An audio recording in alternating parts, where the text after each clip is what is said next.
just been revoked.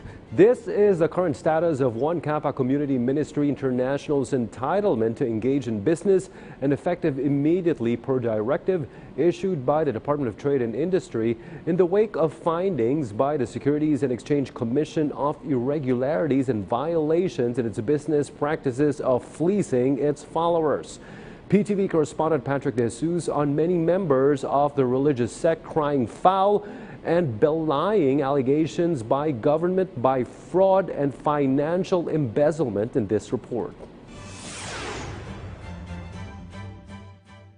Some members of KAPA Community Ministry International Incorporated again stressed that they are not victims of an investment scam. It is because no one among their members has personally filed a complaint against the religious group.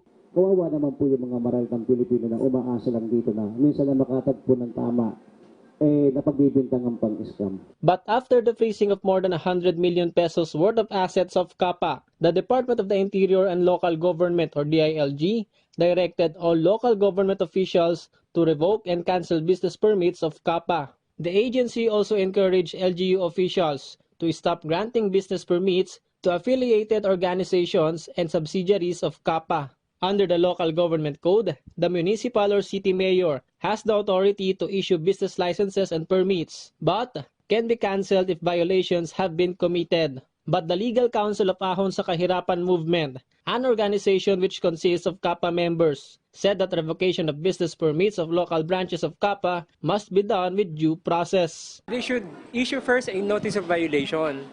Tapos pag nag-issue sila ng notice of violation, the corresponding business entity should either comply with it or do a re-registration for the supposed violation. According to the DILG, aside from the directive of President Duterte, the basis of their order is the findings of Securities and Exchange Commission or SEC of violations committed by KAPA in its highly suspect business practices. It's involving itself in commercial activities, when in fact yung kanilang registration does not allow them to do so kasi non-profit yung kanilang registration. They should have applied for a secondary license. The DILG also reminded that business or mayor's permit is a privilege and not a right issued by the state. The agency's warning to those LGU officials who decide not to follow the order may lead to a likely filing of charges of dereliction of duty or grave misconduct against them.